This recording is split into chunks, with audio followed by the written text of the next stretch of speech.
नमस्कार, मैं हूं आमिर बेग। आप देख रहे हैं सिटी बुलेटिन न्यूज़। पेश हैं आज के प्रमुख समाचार।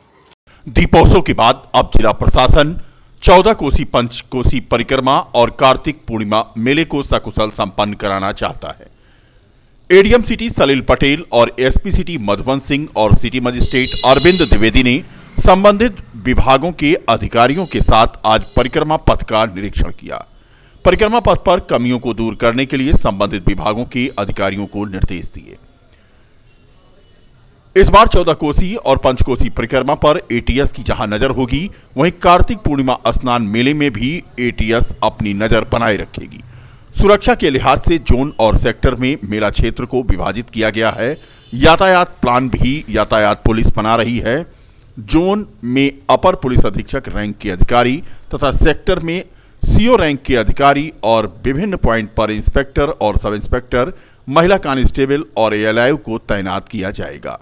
बता दें कि 14 कोसी परिक्रमा 21 नवंबर की भोर 2:09 से 21 नवंबर की रात्रि 11:38 तक और पंचकोसी परिक्रमा 22 नवंबर को रात 9:25 से 13 नवंबर की रात 7:21 तक होगी। इसी तरह से कार्तिक पूर्णिमा स्नान 26 नवंबर को दोपहर 3:31 से शुरू होकर 27 नवंबर की दोपहर 2:36 पर समाप्त होगा। आगामी 21 तारीख की प्रातःकाल 2:09 से 14 कोसी परिक्रमा शुरू होगी और जितने भी श्रद्धालुगण यहाँ आएंगे उनकी सुख सुविधा का ध्यान रखते हुए जो भी संबंधित विभागीय अधिकारीगण हैं उनको साथ में लेकर और पुलिस विभाग से एसपी सिटी साहब मेरे साथ हैं, उनको लेकर जो है रूट का विजिट किया जा रहा है। जहाँ कहीं भी कमियां हैं उनको संबंधित विभाग को बताकर और उनको समय जो है निस्तारण कराकर ये निर्देश दिए गए हैं और साथ ही यह भी उनसे अपेक्षा की गई है कि वो अपने स्तर से स्वयं विजिट कर लें और अभी 3-4 दिन बचे हुए हैं तो और बेहतर व्यवस्था क्या कर सकते हैं उसको जो है सुनिश्चित कराएं। सर, क्या अपील करना चाहेंगे जो श्रद्धालु आएंगे उनसे, क्या एक अपील होगी आप लोग के प्रशासन?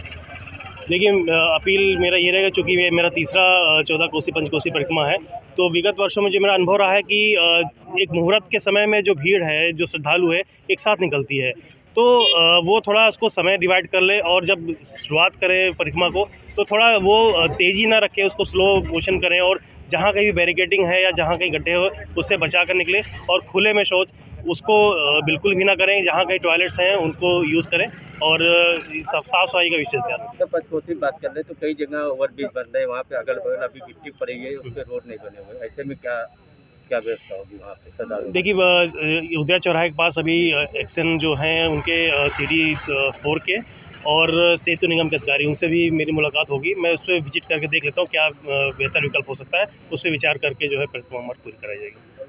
भी रूट का भ्रमण किया जा रहा है। 21 तारीख को भोर में 14 कोसी परिक्रमा प्रारंभ होगी और उसके बाद पंचकोसी परिक्रमा और 26/27 की रात में जो है कार्तिक पूर्णिमा का स्नान होगा। इसके लिए जो यात्रीगण आते हैं उनकी सुरक्षा और प्रॉपर उनके संचरण के लिए जो यातायात प्लान है उसको बनाया जा रहा है और इसमें जोन और सेक्टर और पॉइंट वाइज ड्यूटी लगाई जा रही है। जोन में अपर पुलिस अधीक्षक स्तर के अधिकारी को लगाया जा रहा है, सेक्टर में पुलिस उपाधीक्षक स्तर के अधिकारी को लगाया जा रहा है और विभिन्न जो पॉइंट होंगे ड्यूटी के उनमें इंस्पेक्टर, सब इंस्पेक्टर और कांस्टेबल, हेड कांस्टेबल, महिला कांस्टेबल और महिला सब इंस्पेक्टर की ड्यूटी लगाई जाएगी। रूट पर अभिसूचना संकलन के लिए जो है LIU को भी लगाया जाएगा। इसके अलावा PSC, RAF और ATS कमांडो तैनात होंगे।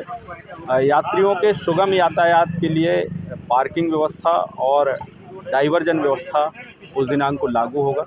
इसके लिए अलग से प्लान तैयार किया। सर, अपील क्या करेंगे अपनी मदद से पब्लिक से मैं ये कहूँगा कि लोग बाग यहाँ अपने धार्मिक आस्था को संतुष्ट करने के लिए आते हैं। पंचकोसी परिक्रमा और 14 कोसी परिक्रमा उसके बाद स्नान करते हैं। आएँ, शांतिपूर्ण तरीके से अपनी परिक्रमा को पूर्ण करें। कोई भी अफवाह उस पर ध्यान न दें। अगर उन्हें कोई समस्या है तो जो भिन्न पॉइंट उनके सहयोग के लिए, उनकी सहायता के लिए बनाए गए हैं उन पर सूचना दें और उनसे सहयोग प्राप्त करें। और सबसे बड़ी बात है कि जनपद अयोध्या और अयोध्या धाम को स्वच्छ रखने में हमारा सहयोग है। सर्किट हाउस के सभागार में रामलला के प्राण प्रतिष्ठा समारोह की तैयारी को लेकर एक बैठक आयोजित की गई। बैठक में मौजूद कृषि मंत्री और जिले के प्रभारी सूर्य प्रताप शाही और चंपत राय ने समारोह के लिए व्यापारियों से सहयोग मांगा। बता दें कि भगवान रामलला के प्राण प्रतिष्ठा समारोह की तैयारी के मद्देनजर अयोध्या पहुंचे कृषि मंत्री और जनपद के प्रभारी मंत्री सूर्य प्रताप शाही ने सर्किट हाउस के सभागार में व्यापारियों के साथ बैठक की। बैठक में राम मंदिर ट्रस्ट के महासचिव चंपत राय, सांसद लल्लू सिंह, विधायक वेद प्रकाश गुप्ता, महापौर महंत गिरीशपति त्रिपाठी, अयोध्या विधायक वेद प्रकाश गुप्ता और स्थानीय व्यापारी मौजूद थे। बाद में पत्रकारों से बात करते हुए कृषि मंत्री सूर्य प्रताप शाही ने कहा कि 22 जनवरी को प्रधानमंत्री नरेंद्र मोदी गर्भगृह में भगवान रामलला को स्थापित करेंगे। समारोह में देश विदेश के कोने कोने से साधु संत और महात्मा आएंगे। उनके रहने, खाने और उनके स्वागत के लिए भव्य तैयारी हो रही है। स्वागत में अयोध्यावासियों की महत्वपूर्ण भूमिका होगी और ऐतिहासिक क्षण को स्थानीय व्यापारी संवारें। उन्होंने कहा कि आए हुए अतिथियों का स्वागत किया जाए। सूर्य प्रताप शाही ने एक सवाल के जवाब में कहा कि सनातन धर्म पर जो टिप्पणी हो रही है, उन्होंने कहा कि ये पिछले सैकड़ों वर्षों से सनातन धर्म और आस्थाओं पर चोट करने का एक सिलसिला है, साजिश है जो कभी सफल नहीं हो पाई। मुगलों ने भी, अंग्रेजों ने भी, और वही काम आजकल के कुछ लोग भी कर रहे हैं। हमारी सनातन धर्म आस्था काफी पुरातन है और भारत की आम आदमी के दिल में गहराइयों तक बसी है। स्वामी प्रसाद मौर्य इतना अपमानित कर रहे हैं कि एक दिन आएगा कि जनता उन्हें दंड देगी और ऐसा दंड देगी कि वो जिंदगी भर याद करेंगे। सपा और कांग्रेस के आरोप प्रत्यारोप पर उन्होंने कहा कि कांग्रेस कहती है कि सपा धोखा दे रही है और सपा कहती है कि कांग्रेस धोखा दे रही है। दोनों एक दूसरे पर आरोप प्रत्यारोप कर रहे हैं। हाँ, अभी बार एसोसिएशन के भाइयों से मिल कर के आया हूँ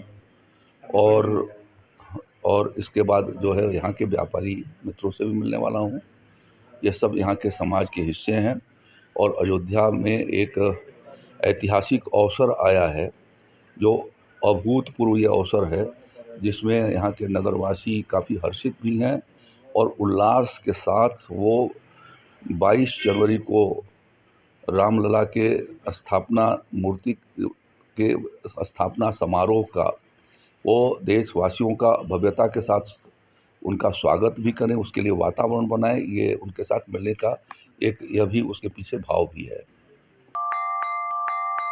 खेत मजदूर संगठन के महामंत्री शैलेंद्र प्रताप सिंह और अध्यक्ष अशोक कुमार तिवारी के नेतृत्व में सहायक खाद्य आयुक्त को आज एक ज्ञापन सौंपा गया। उत्तर प्रदेश खेत मजदूर के प्रांतीय महामंत्री शैलेंद्र प्रताप सिंह ने बताया कि 14 नवंबर को उन्होंने एक मेगा मार्ट से मिक्स फ्रूट ड्रिंक खरीदा।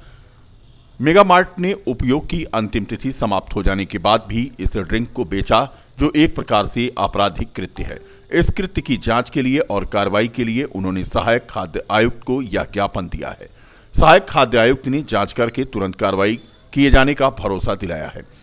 उन्होंने कहा कि यदि उस मेगा मार्ट के खिलाफ समय रहते कार्रवाई नहीं की गई तो उत्तर प्रदेश खेत मजदूर संगठन आंदोलन करने के लिए बाध्य होगा।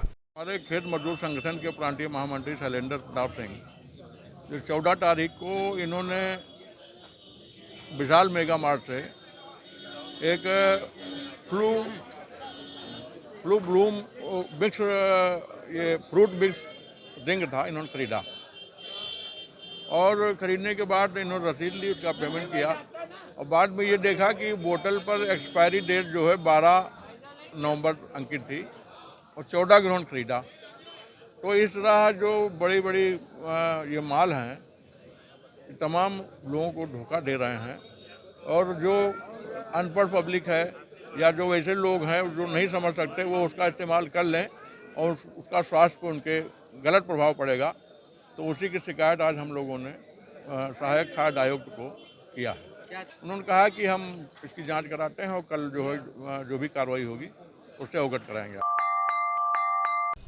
आईआईटी बीएचयू में छात्रा के साथ किए गए सामूहिक दुष्कर्म के आरोपियों को तत्काल गिरफ्तार कर कड़ी कानूनी कार्रवाई किए जाने की मांग को लेकर के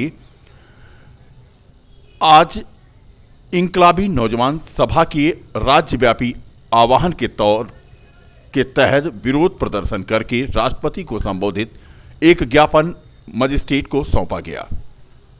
इंकलाबी नौजवान सभा के संयोजक राम सिंह ने कहा कि आईआईटी बीएचयू की छात्रा के साथ परिसर में जो घटना हुई है, 15 दिन बीत जाने के बाद अभी तक किसी अपराधी को पुलिस ने गिरफ्तार नहीं किया है। उल्टे पीड़िता के लिए न्याय की मांग कर रहे लोगों पर ही पुलिस जुल्म ढा रही है। उन्होंने कहा कि तत्काल आरोपियों की गिरफ्तारी हो।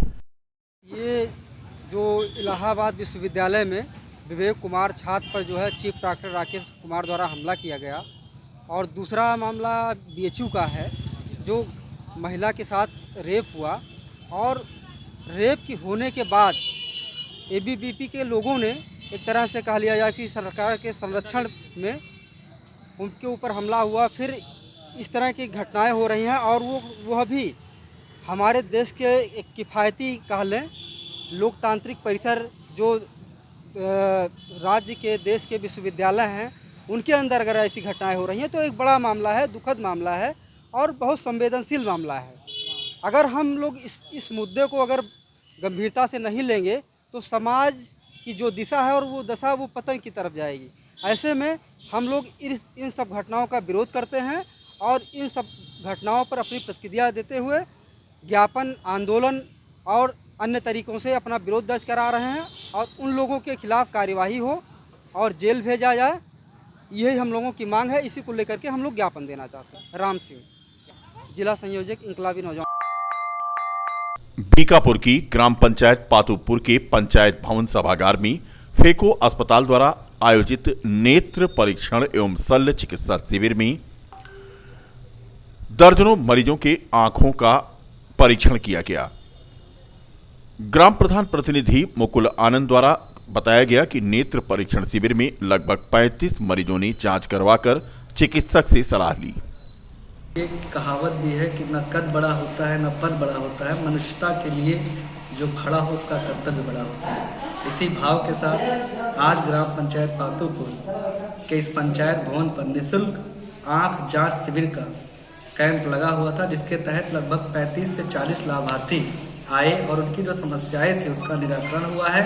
और जो गंभीर बीमारी से आंखों की बीमारी से जो गंभीर रूप से ग्रसित थे उनके निःशुल्क ऑपरेशन हेतु उनको यहां से साधन सहित संबंधित अस्पताल ले जाया जा रहा है। उनका निःशुल्क ऑपरेशन होगा, तत्पश्चात उनको उनके घर तक हम सब वापस लेकर भी आएंगे। धन्यवाद। बेतहासा डेंगू मरीजों की बढ़ती संख्या को लेकर समाजवादी सांस्कृतिक प्रकोष्ठ के प्रदेश सचिव दिव्यांग पंडित समरजीत ने अयोध्या नगर निगम के अंतर्गत पटवारी का पुरवा में डेंगू जनित दवाओं का छिड़काव करते हुए आज कहा कि उत्तर प्रदेश में स्वास्थ्य व्यवस्था ध्वस्त हो चुकी है। अयोध्या सहित पूरे उत्तर प्रदेश में डेंगू का कहर जारी है। स्वास्थ्य विभाग में उन्होंने आरोप लगाया कि भ्रष्टाचार का बोलबाला है। इस डेंगू जनित बीमारी से जहां लोग परेशान हैं, वहीं इस ओर सरकार का ध्यान नहीं जा रहा है और न ही स्थानीय प्रशासन का। उन्होंने कहा कि प्रदेश में लाखों लोग डेंगू से प्रभावित हैं, लेकिन उन्हें सही इलाज नहीं मिल पा रहा है। उन्होंने आरोप लगाया कि लोग डेंगू से परेशान हैं और ऐसे में मुख्यमंत्री अलग अलग राज्यों में प्रचार में व्यस्त हैं। आज डेंगू महामारी जो है वो विकराल रूप ले चुकी है और सरकार जो है वो प्रचार में मशगूल है। आज उत्तर प्रदेश में तमाम लोग हमारे भाई जो है डेंगू से मर गए और सरकार जो है प्रचार करने में व्यस्त है।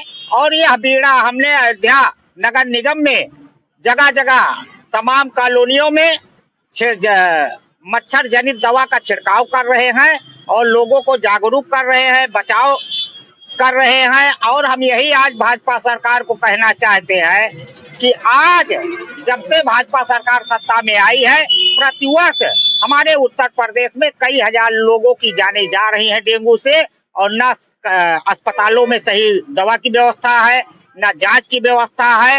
ये केवल गुमराह करने का काम सरकार कर रही है।